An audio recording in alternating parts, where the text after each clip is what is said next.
باختصار الحكاية، طبعا نحن في مرسم شادي أبو القنبز الذي حول منزله إلى متحف مكون من بعض الصور التي تحمل رموز وشخصيات فلسطينية، وأيضا يركز على صور الشهداء أحيانا وصور الأسرى المحررين والأسرى أيضا القابعين في سجون الاحتلال، وكذلك صور الطفولة الفلسطينية التي تبدو ظاهرة.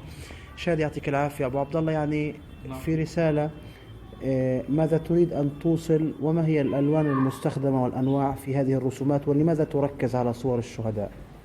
أنا الألوان اللي بستخدمها الآن هي ألوان الفحم. يعني بأحجامه الاتش بي والعشرة. الألوان المائية، الألوان المائية بستخدمها الأكريليك. الأكريليك هي اللي أنا بستخدمها بلوحاتي اللي أنت شايفها الجيزة.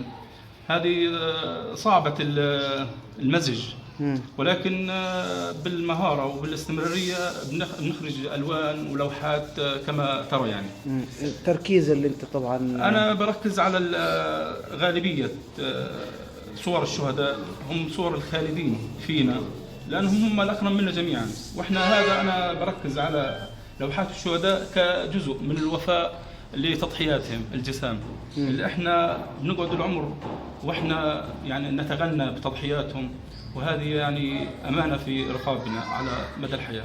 هل استطعت ان تخرج ما بداخلك من موهبه في هذه الرسومات، وماذا يمكن ان تقول كرسام فلسطيني للعالم؟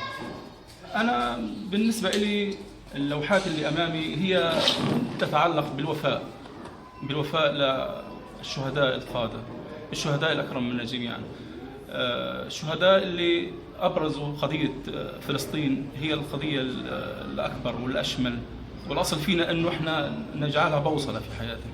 هؤلاء الشهداء هم اللي ضحوا من أجل أن اليوم إحنا نرسم ونعرف العالم بقضيتنا اللي هي لب الحياة. يعني من الرسم هي رسالة أيضا إلى جانب البندقية وإلى جانب كل الوسائل المستخدمة من أجل إبراز قضيتنا. كذلك الأمر، يعني هذه أنا أعتبره ضمن الإعلام المقاوم. الإعلام المقاوم إبراز صور الشهداء اللي كانوا جزء من تحرير الأسرى. أخيرا، رأيت في احتضان من الجهات التي ممكن أن يكون لها دور في ذلك؟ يعني لا ما لقيت، بس أنا هذا اللي أنا بعتبره، أنا هذا كله جهد شخصي، جزء من وفاء للشهداء وجزء من وفاء لأخواني الأسرى لينا الجربوني وزيد السيسي. كذلك الأمر في عندي صورة جديدة رسمتها لأحمد الجعبري. هذا مرت علينا من أسبوع ذكرى استشهاده وذكرى تحرير الأسرى. هذا الذي ضحى كان وفيا لدماء الشهداء، وفيا للأسرى اللي أخذ على عاتقه أنه تحرير الأسرى، وأوفى بوعده، وله منا كل التحية والتقدير إن شاء الله. إن شاء الله، يعطيك العافية، تحياتنا لك.